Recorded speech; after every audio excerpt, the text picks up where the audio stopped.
Sasakala Cipamali. Asal-usul Sungai Cipamali atau Kali Pemali, Brebes. Sasakala adalah dongeng yang dikaitkan dengan asal-usul nama suatu tempat atau toponimi. Dalam Sasakala sering menyebutkan nama-nama tokoh yang secara historis memang ada di zaman tertentu. Selain itu, kita dapat mengambil suatu kesimpulan alur cerita yang dimaksudkan dalam Sasakala adalah kisah sejarah dalam bentuk dongeng rakyat atau folklore. Dapat dimaklumi bahwa para penutur dongeng merasa segan jika mengisahkan suatu peristiwa terkait dengan para bangsawan. Oleh karena itu, kisah-kisah dibungkus dalam bentuk pesan-pesan tertentu atau bentuk siloka. Sebuah dongeng Sasakala yang menceritakan terjadinya nama Sungai Pemali atau Cipamali yang sekarang berada di Kabupaten Brebes, Jawa Tengah. Pemali berasal dari kata pamali, pemali atau pantang atau tabu. Dongeng ini merupakan sinopsis sebuah cerita babat yang di dalamnya terdapat episode tentang terjadinya pemberian nama sungai. Sasakala Cipamali dikumpulkan oleh Satyadibrata tahun 1946 dalam sebuah buku Bunga Rampai Dongeng.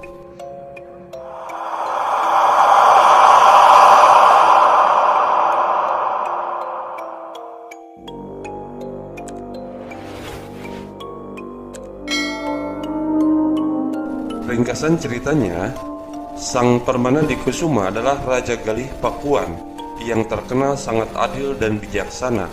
Ia belum juga berputra baik dari istri pertama yang bernama Naganingrum maupun dari istri kedua yang bernama Dewi Pangrenyep. Pada suatu waktu Sang Permana pergi bertapa. Kerajaan beserta istrinya diserahkan kepada Arya Kebonan. Sebelum pergi, ia memberikan pesan kepada penggantinya itu agar berbuat adil dan jangan mengganggu kedua istrinya. Arya Kebonan menyanggupinya. Selanjutnya, Sang Permana pergi ke Gunung Padang untuk bertapa. Ia mengganti nama menjadi Ajar Sukarsi. Selanjutnya, Arya Kebonan pun berubah nama menjadi Raden Barmawijaya Kusuma. Suatu hari, Naganingrum dan Dewi Pangrenyep mendapat firasat akan mendapat putra. Firasat tersebut ternyata tepat, sebab 9 bulan kemudian Dewi Pangrenyep melahirkan bayi laki-laki yang diberi nama Arya Banga. Meskipun sudah 30 bulan, Naganingrum belum juga melahirkan. Tiba-tiba sang raja mendapat firasat bahwa bayi yang belum lahir tersebut akan menimbulkan malapetaka bagi dirinya. Ia menyuruh Dewi Pangrenyep agar nanti bila mana Naganingrum melahirkan, bayinya harus segera dibuang. Bayi yang lahir ternyata laki-laki. Kemudian ia dimasukkan ke dalam kandaga atau sejenis kotak bersama sebutir telur. Dewi Naganingrum pun selanjutnya diusir dari keraton.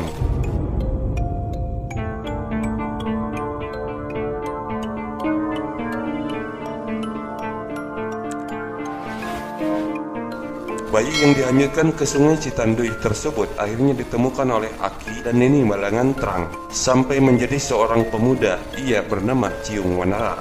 Telur yang menemaninya ketika hanyut menetas menjadi ayam jantan setelah dierami ular yang bernama Nagawiru.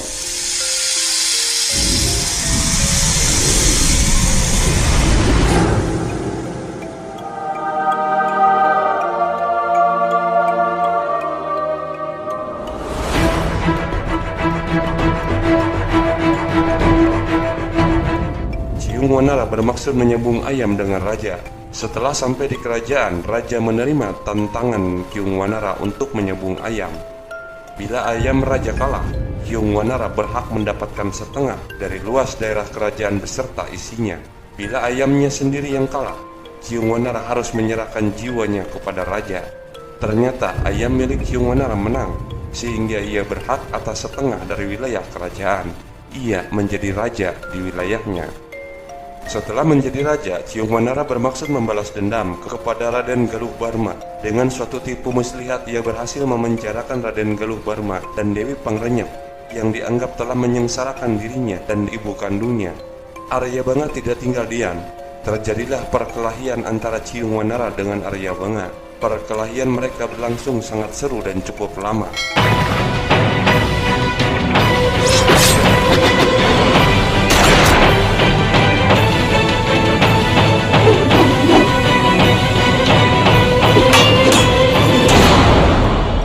Pada suatu kesempatan Ciungwanara berhasil melemparkan Aryabanga ke seberang sungai.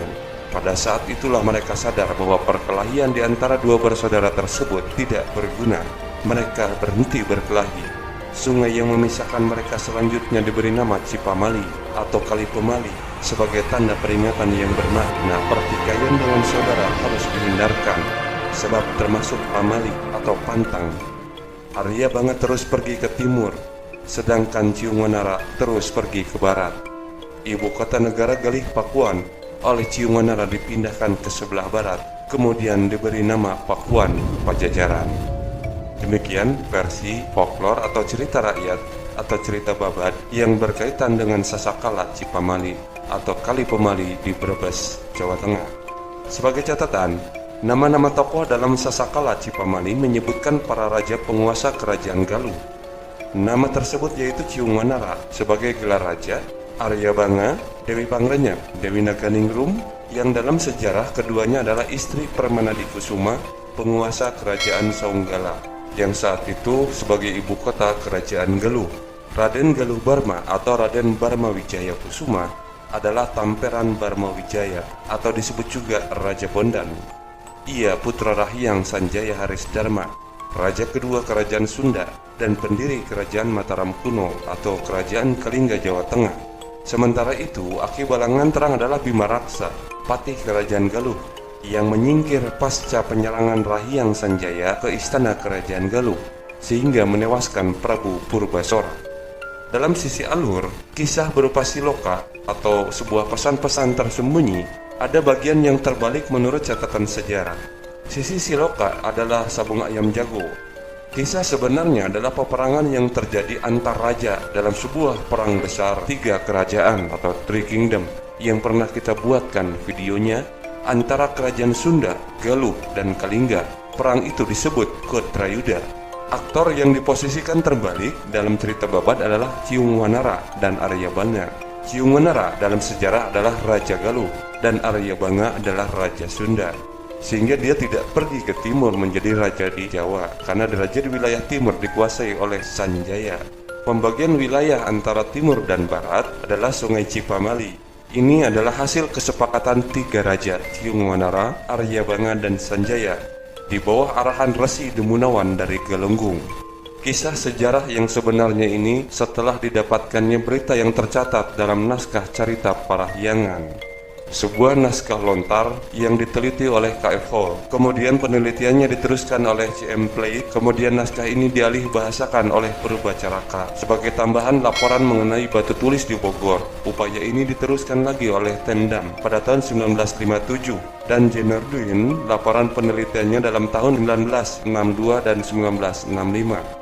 Selanjutnya naskah ini juga diteliti oleh beberapa sarjana Sunda, diantaranya Makmun Atmamiharja, Amir Sutaarga, Atca, Ayat Rohaidi, serta Edi S. Ekajati dan Undang Adarsa. Oleh sebab itu, panjangnya tutur tinular kisah mengenai legenda Ciungwanara dengan Sasakala Cipamali dapat kita maklumi. Sebuah kisah yang disampaikan secara lisan antar generasi cenderung memiliki bias. Namun ada pesan moral dari kisah tersebut bahwa pertikaian antara saudara itu tidak baik dan tidak ada gunanya. Rahayu, Rahayu, Rahayu, Car.